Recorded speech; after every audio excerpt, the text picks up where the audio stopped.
Agora, o segundo texto, que esse segundo texto surgiu no mesmo movimento do primeiro, ou seja, em face da censura, da estupidez, da falta de diálogo que existe na FAAP. E daí esse texto ele se chama A Dupla Face da Pedagogia, a dupla face da pedagogia. Bom, vou lê-lo. É lamentável que a pedagogia esteja sofrendo em certas instituições de ensino, como a Fundação Armando Álvares Penteado, de uma autocastração e histeria que impede o diálogo e a formação do conhecimento. É uma pedagogia débil, necrófaga, autopunitiva e alienada.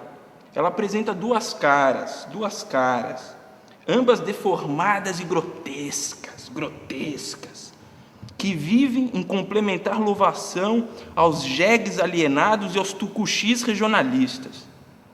A primeira olha para o passado, não é? Ela olha para o passado, a tradição, a herança cultural, a história, os paradigmas estéticos e filosóficos que se tornaram patrimônio, identidade e base acadêmica. Essa é a primeira cara. A segunda olha para o presente, para a criação, a mobilidade social, a transformação da história e a revolução dos paradigmas. Mas a face que olha para o passado só vê a morte, o acabado, o terminado, a narrativa imutável, o tempo congelado e o arquivo paralisado. É um olhar de peixe podre sem vida.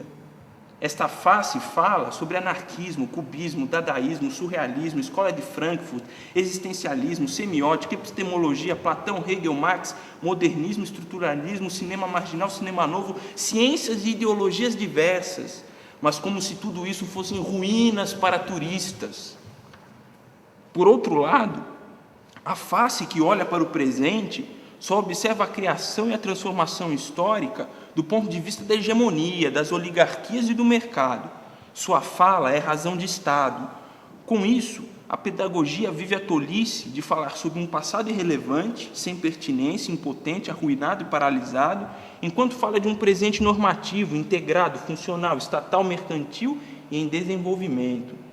Esta pedagogia alienada, porque o presente é desdobramento de um passado vivo e não de um arquivo morto. O sentido de estudar movimentos estéticos como o surrealismo é a transformação do presente a partir de um passado vital e dinâmico. É triste e profundamente lamentável quando os estudantes articulam sua atividade criativa com o que foi falado em sala de aula e depois são censurados por terem feito do passado um tempo vital e fecundo. Censurar e obstruir a fala de um indivíduo que inicia um diálogo com a herança cultural que foi apresentada em sala de aula é castrar e recalcar o próprio projeto da pedagogia. Se os professores falam sobre o movimento punk, a contracultura, Antonin Artaud e Bakunin, e posteriormente os alunos elaboram um discurso dessa perspectiva, a imbecilidade da censura não cala a voz somente dos alunos, mas corta e destrói o diálogo nascido durante as aulas e faz de todos nós, professores e alunos, seres frustrados e desmotivados.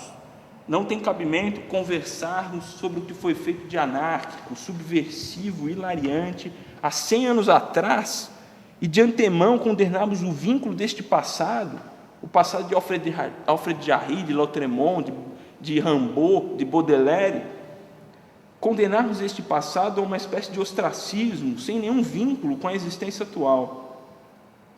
O nosso dever é fazer do presente um feixe de múltiplas confluências polifônicas, e esta é uma das metas do cinema.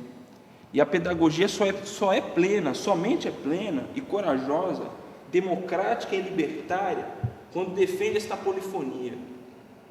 Infelizmente, a FAAP não defende a polifonia. A gente chega para conversar com um professor sobre um poema que a gente quer citar, e que esse poema, de um filósofo anarquista, tem um trecho que diz: fume maconha, beba chá, coma galinha.